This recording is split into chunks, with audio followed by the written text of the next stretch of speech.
لاہور کی سرزمین پر قادیانی مبلغ، قادیانی مناظر اللہ دتا کے نام سے آیا اور آ کر لوگوں کو ورغلانا شروع کیا، لوگوں کو مرزا ملعون کی نبوت کی دعویٰ دینے لگا اور اپنے زعم کے مطابق دلائل دے کر، اپنے خیال کے مطابق دلائل دے کر انہیں مرزے کی نبوت کا قائل کرنے لگا۔ جب لوگوں نے دیکھا اس کا فتنہ دن بدن بڑھتا جا رہا ہے، چوکوں چوراہوں پہ وہ بیٹھ کے لوگوں کو دلائل دے کے قائل کرنے کی کوشش کر رہا ہے، تو چند لوگوں نے مل کے میٹنگ کی اور اجلاس بلا کے اس معاملے کو حل کرنے کی کوشش کی کہ کس طرح اس مسئلے کو حل کیا جائے، کس طرح اس مسئلے سے نمٹا جائے۔ تو وہاں پر کسی شخص نے یہ مشورہ دیا کہ ملتان سے مناظر ختم نبوت مجاہد اسلام حضرت مولانا محمد علی جالندری رحمۃ اللہ علیہ کو خط لکھا جائے یا ان کے پاس کسی شخص کو بھیجا جائے جو ساری صورتحال سے آگاہ کرے اور انہیں بتائے کہ آپ کی ختم نبوت کو حفاظت کے لیے ضرورت پڑ گئی ہے۔ تو اجلاس کے اندر جب یہ بات طے ہوئی تو دو شخص متعین ہوئے کہ یہ جا کر حضرت مولانا محمد علی جالندری کی خدمت میں ساری صورتحال رکھیں گے اور ان کے جواب کے منتظر ہم یہاں رہیں گے۔ تو وہ دونوں شخص جاتے ہیں ملتان مولانا محمد علی جالندری رحمۃ اللہ علیہ کے پاس۔ مولانا محمد علی جالندری رحمۃ اللہ علیہ نے چونکہ اپنی ساری زندگی ختم نبوت کی دفاع کے لیے، حضور کی ذات کی دفاع کے لیے وقف کی ہوئی تھی، تو انہوں نے جب یہ بات سنی تو کہا کہ میں 2 دن کے اندر آ جاؤں گا، 2 دن کے لیے مجھے تیاری کا وقت دیا جائے اور وہاں جا کر مسلمانوں میں یہ بات مشہور کر دو کہ فلاں دن ہمارے مناظر ختم نبوت کے مولانا محمد علی آئیں گے اور اسی قادیانی مناظر سے مناظرہ ہوگا اور تمام مسلمان وہاں پر جمع ہو جائیں۔ جب یہ بات طے ہوئی تو وہ دونوں شخص گئے اور جا کر اپنے قصبے میں، اپنے علاقے میں، اپنے گاؤں میں اعلان کیا۔ وہاں بہت سارے زیادہ لوگ جمع ہوئے، مقررہ وقت پر مولانا محمد علی جالندری رحمۃ اللہ علیہ پہنچ گئے۔ جب مولانا محمد علی جالندری آئے، بہت سارے لوگ آ گئے، مجمع ہو گیا اور وہاں سے قادیانی مبلغ بھی پہنچ گیا اپنے قادیانیوں کے ہمراہ۔ مولانا محمد علی جالندری رحمۃ اللہ علیہ نے فرمایا، لچکدار گفتگو، لمبی گفتگو نہ خود کروں گا نہ اپنے فریق مخالف کو کرنے دوں گا۔ میں اپنے فریق مخالف سے چند سوال کرتا ہوں، اگر ان سوالات کے جواب دے دیتا ہے تو میں اس کی بات مان لوں گا اور اس کے دلائل کا قائل ہو جاؤں گا اور اس کے نبی کی نبوت کا قائل ہو جاؤں گا جس نے جھوٹی دعویٰ کی ہوئی ہے۔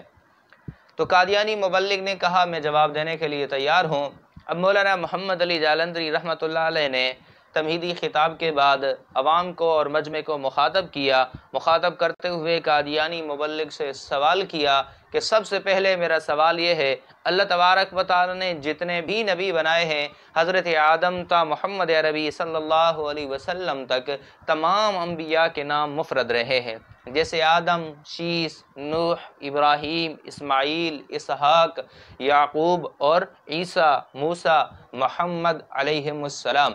اگر ان کے خیال کے مطابق قادیانی بھی نبی ہے، قادیانی بھی اللہ کا پیغمبر اور رسول ہے، تو اس کا نام غلام احمد مرکب کیوں تھا؟ تو قادیانی مبلغ نے اپنی طاقت اور وسعت کے مطابق کوشش کی جواب دینے کی، لیکن اس سے کوئی جواب نہ بن پایا اور مجمع کی طرف سے آوازیں اٹھنے لگیں، کذاب کذاب، یعنی اس کی دلیل کو نہ مانا گیا کیونکہ دلیل تھی ہی نہیں، محض ڈھکوسلے تھے۔ دوسرا مولانا محمد علی جالندری رحمۃ اللہ علیہ نے سوال کیا کہ میرا دوسرا سوال یہ ہے کہ نبی اپنے علم کی دولت سے دنیا کو منور کرنے آتا ہے، علم کی روشنی سے گمراہی کو مٹانے آتا ہے، اپنی امت کو علم سکھانے آتا ہے۔ اللہ تبارک و تعالی براہ راست اپنے نبی کے استاد ہوتے ہیں، نبی دنیا میں آ کے علم حاصل نہیں کرتا، اور میں یہ بات ثابت کر سکتا ہوں ہزاروں کتب سے، مرزا قادیانی کی کتب سے یہ بات ثابت کر سکتا ہوں کہ مرزا قادیانی استاذوں کے پاس پڑھتا رہا اور بسا اوقات سبق یاد نہ ہونے کی بنا پر اسے پٹائی بھی لگتی رہی اور وہ مرغا بھی بنتا رہا۔ تو بزعم خویش کہ اگر تمہارے خیال کے مطابق مرزا قادیانی نبی اور رسول تھا تو اس نے علم دنیا سے کیوں سیکھا، دنیا کے اساتذہ سے کیوں سیکھا، اسے اللہ تبارک و تعالی نے علم کیوں نہیں دیا؟ تو اس کا جواب دینے کی بھی اس نے کوشش کی لیکن اس سے کوئی جواب نہ بن پایا۔ لاجواب بن کے بیٹھ گیا، اب وہ پسینے سے شرابور ہے، ایک پسینہ جاتا ہے تو دوسرا چڑھ جاتا ہے، اور وہ اپنے خیال کے مطابق ایک سیاہ ترین نحوست کا ملمبہ بن چکا تھا۔ مولانا محمد علی جالندھری رحمۃ اللہ علیہ نے تیسرا سوال مجمع کو خطاب کرتے ہوئے کہا کہ دیکھیں، نبی اپنے وقت پر سب سے زیادہ حسین و جمیل ہوتا ہے،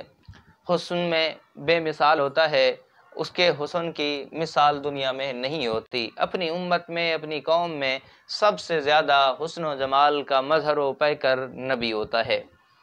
تو سب نے تائید کی، اس بات کی تائید قادیانی مبلغ نے بھی کی کہ بالکل صحیح بات ہے کہ نبی اپنے وقت کا سب سے زیادہ حسین جمیل انسان ہوتا ہے۔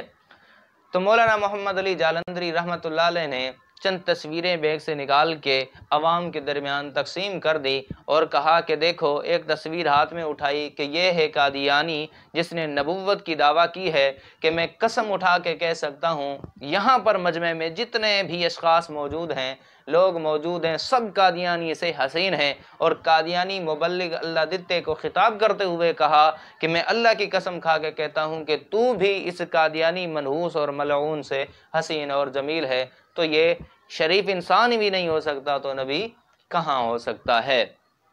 تو اس کا بھی جواب اس سے نہ بن پایا اور اس کا چہرہ مزید سیاہ ہوتا جا رہا تھا اور وہ مزید شرمسار ہوتا جا رہا تھا۔ اور چوتھا سوال مولانا محمد علی جالندھری رحمۃ اللہ علیہ نے قادیانی مبلغ سے کیا کہ مجھے بتائیے کہ مرزا قادیانی کی قوم کیا تھی؟ تو اس نے جھٹ سے جواب دیا کہ وہ مغل تھے۔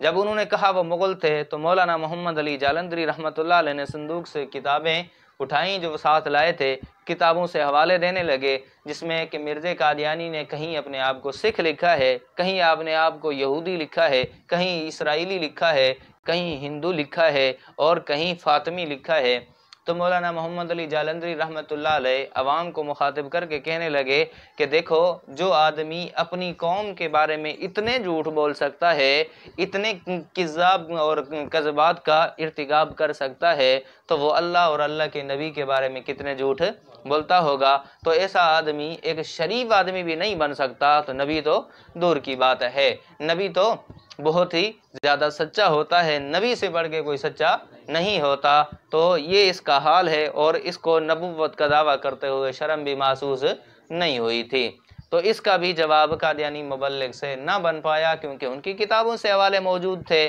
اور وہ کتابوں کو مان چکے تھے کہ واقعتاً یہ ان کے باب مرزا قادیانی کی کتابیں ہیں۔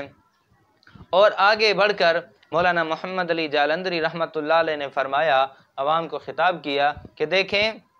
نبی اخلاق کا مظہر ہوتا ہے، نبی جب بولتا ہے تو اس سے نور کی شعائیں نکلتی ہیں، نبی کے الفاظ موتیوں سے پرونے کے قابل ہوتے ہیں، نبی کے الفاظ سونے سے لکھنے کے قابل ہوتے ہیں، نبی ہدایت کا سرچشمہ بن کے آتا ہے، نبی اپنے اخلاق سے اپنے دشمن کو دوست بنا لیتا ہے، نبی اپنے اخلاق کریمہ سے اپنے جان کے دشمنوں کو غلام بنا لیتا ہے۔ تو قادیانی مبلغ نے بھی اس بات کی تائید کی کہ واقعتاً جو نبی ہوتا ہے وہ اپنے وقت کا سب سے بڑے اخلاق اور بہترین اخلاق کا مالک ہوتا ہے۔ تو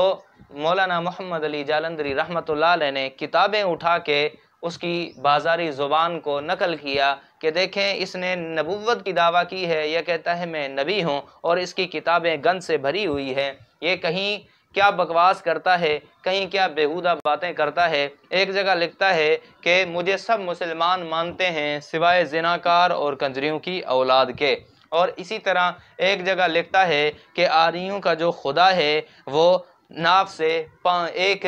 بالشت نیچے ہے، سمجھنے والے خود سمجھ جائیں۔ تو یہ اس کی زبان ہے، اتنی بیہودہ اور غلیظ ترین زبان استعمال کرنے والا ایک شریف انسان بھی نہیں ہو سکتا۔ معاشرہ اسے شریف انسان ماننے کے لیے تیار نہیں ہے، اور اس ملعون آدمی نے نبوت کا دعویٰ کیا کہ میں نبی ہوں۔